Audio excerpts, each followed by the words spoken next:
Hello, it's Sarah from Don't Lie to Me. Today's story sounds like a conspiracy theory. A foreign intelligence operative sells budge software to our nuclear weapons laboratories, then buys the company that prints your children's school textbooks, steals $500 million from workers' pensions, and his daughter's boyfriend turns out to be Jeffrey Epstein.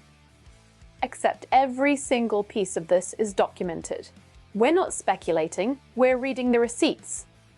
Meet Robert Maxwell, one of the most powerful men in Britain, a billionaire media mogul who owned the Mirror Group newspapers, a member of parliament, a friend of prime ministers and intelligence officials. Born Jan Hock in Czechoslovakia in 1923. Fought the Nazis, rebuilt his life in London, built a publishing empire that spanned the globe. But here's what they didn't put in the obituaries. Robert Maxwell was almost certainly working for Israeli intelligence. And I don't mean that as a theory. When Maxwell died in 1991, his funeral in Jerusalem was attended by 6 serving or former heads of Israeli intelligence. The Prime Minister of Israel, Yitzhak Shamir, gave the eulogy. Shamir said Maxwell, quote, has done more for Israel than can today be said. That's not a code, that's a confession. In the 1980s, Maxwell became the distributor for a piece of software called Promise, Prosecutors Management Information System. It was case management software originally developed for the Department of Justice, but the Israeli government modified it. They added a backdoor. Every copy Maxwell sold gave Israel silent access to the target's data. Every file, every case, every secret.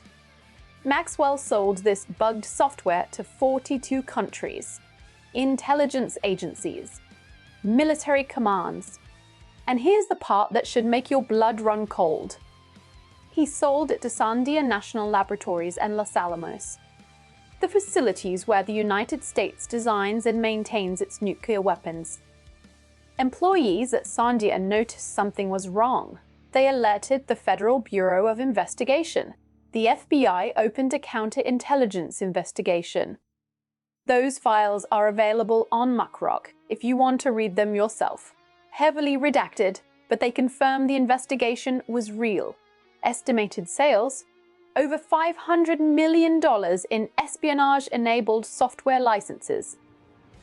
And what happened to Robert Maxwell after the FBI investigated him for selling spy software to compromise our nuclear labs? He remained a free man, a respected businessman. While the FBI was investigating him for espionage, Maxwell was also buying up the American education system. In 1988, he purchased Macmillan Incorporated for $2.6 billion. In 1989, he formed a joint venture with McGraw-Hill.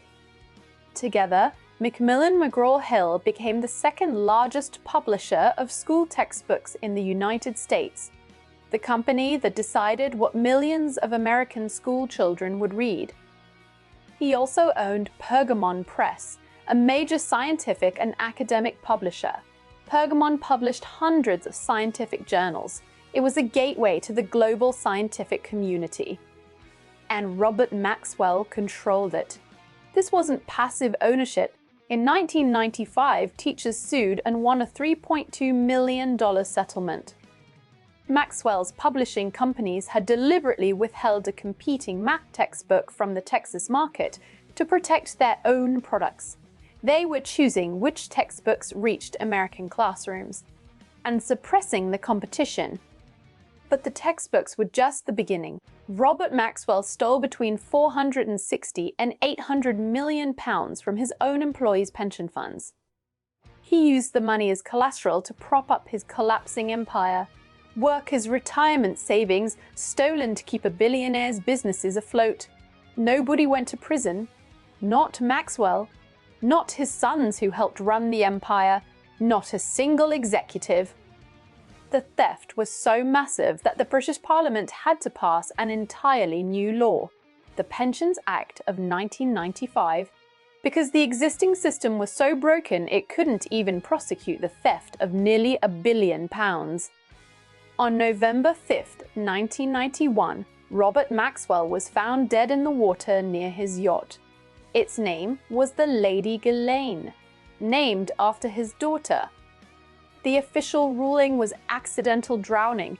Many people, including members of his own family, have never believed that.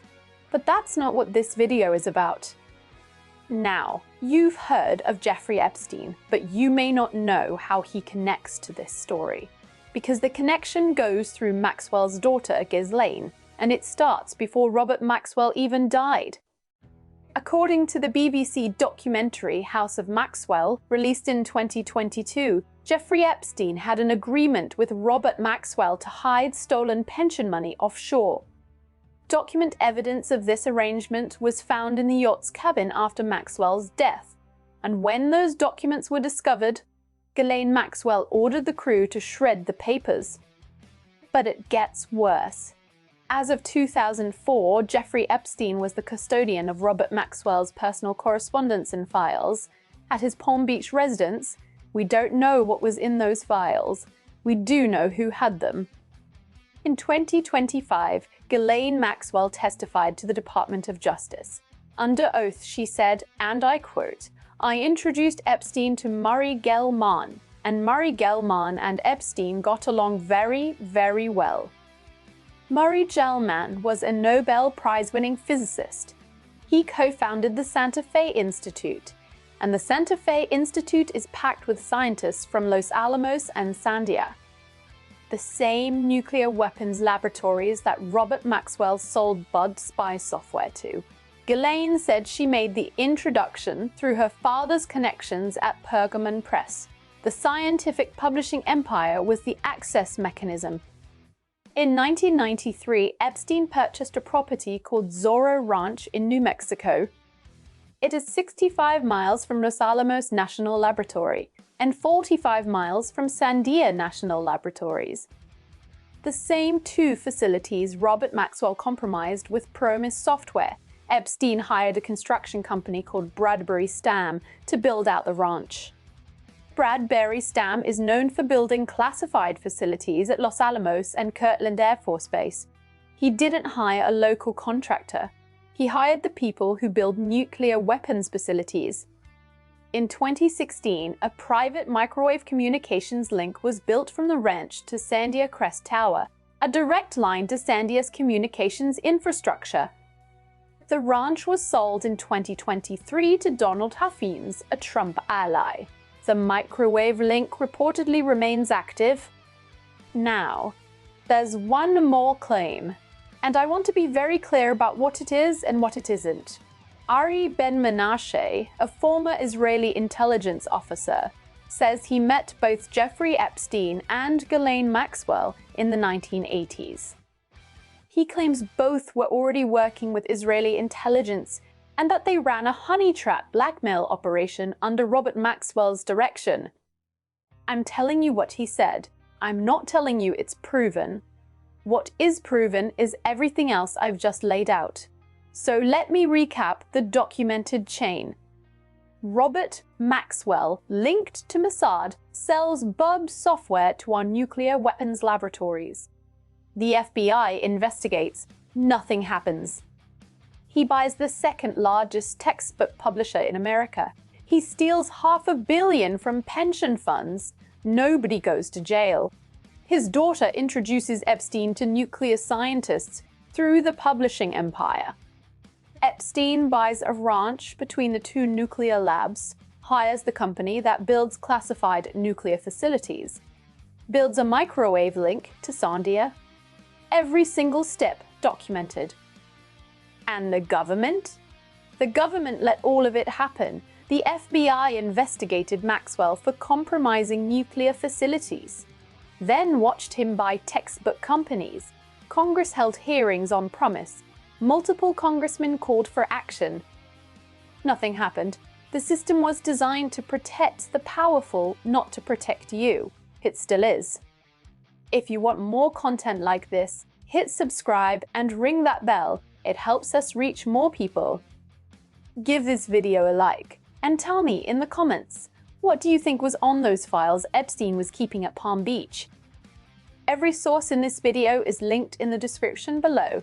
Full URLs. You can verify every claim yourself. That's how we do it here. I'm Sarah, and they're lying to you. Take care of each other.